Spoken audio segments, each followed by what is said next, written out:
ये गीतों आदि की महिमा भक्ति में गाई जाती है।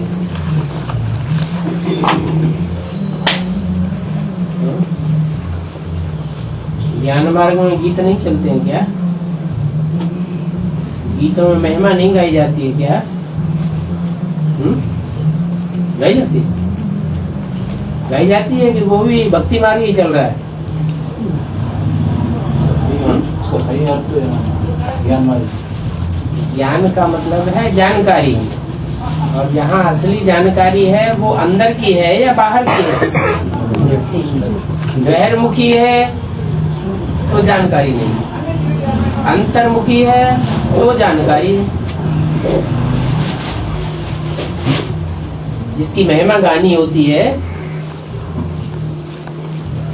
किसी की ग्लानि करनी होती है, किसी की महिमा गानी होती है, दोनों ही बातें। तो अंदर रखने की चीज है या बाहर उगलने की चीज है? कोई की महिमा गाई तो मुख से गाई, कोई का बहरियामी वाली बात हुई, और एक है अंदर से महिमा भरी पड़ी है। कोई मौका आया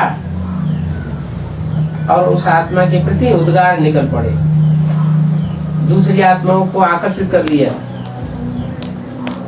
तो अंदर में और बाहर में बहुत अंतर है। भक्ति मार्ग में चारों तरफ आवाज ज्यादा करते हैं, ज्ञान मार्ग में आवाज की दरकार ही नहीं। ज्ञान में तो सुन्न हो जाते हैं। क्या महिमा क्या गए, उस स्वरूप में स्थिर हो जाना। आत्मा जाए बाकी रहती है। जो कुछ भक्ति में किया जाता है वो ज्ञान में नहीं किया जाता। माना ब्रह्मा कुमारी ईश्वरी विश्वविद्यालय में अभी तक भक्ति चल रही थी क्या? गीत गाते जाते हैं, परमात्मा को याद करते जाते हैं। देखने वाले क्या समझते हैं कि ये ईश्वर की याद में बैठे हैं, लेकिन ईश्वर की याद अंदर की चीज है या बाहर से दिखाने की चीज है? अंदर की चीज, अंदर की बात है। जिससे प्यार होता है और जो हमारे फायदे का होता है, उसका अंदर से प्यार चलता है।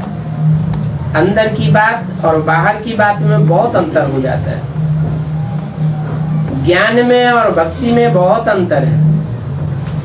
भक्ति है बहिर्यामी और ज्ञान है अंतर्यामी।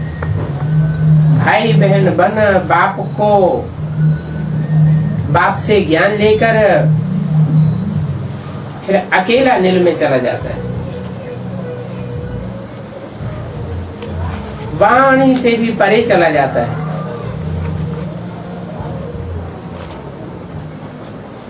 आत्मा के लिए, आत्मिक स्थिति में टिकने के लिए देह से जो वाणी निकलती है उसकी जरूरत नहीं। परंतु वाणी बगैर कोई को ज्ञान कैसे मिलेगा? मिल सकता है? नहीं मिल सकता। एक ऐसा भी टाइम आएगा कि तुम बच्चों की ऐसी स्थिति हो जाएगी, जो तुम्हारे सन्मुख आएगा, सन्मुख आने मात्र से, वाइब्रेशन के कनेक्शन में आने मात्र से, दृष्टि पड़ने मात्र से ही उसको अनुभूति हो जाएगी और वो स्वस्थिति में टिक जाएगा। तो क्या ये ज्ञान नहीं हुआ है?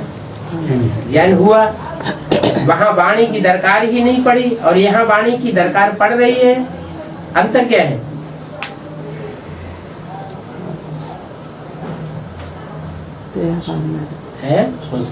देहभान में अंतर ये है कि जब तक देह भान है तब तक बाहरी साधनों की दरकार है। जब पक्का 100% आत्मिक स्थिति स्थित हो जाता है तो ये साधनों की किसी की दरकार पड़ती नहीं।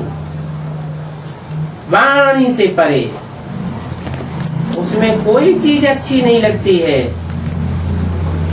कोई चीज माना, बाहर की दुनिया की कोई भी चीज 5 तत्वों से जो कनेक्टेड हो उससे लगाव नहीं रहता है। निर्वाण अर्थात वानप्रस्थ में जाना,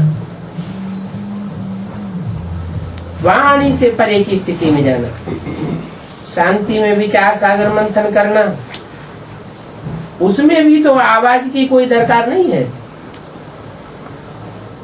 अंदर अंदर विचार सागर मंथन करते हैं, उसमें आवाज की दरकार होती है क्या?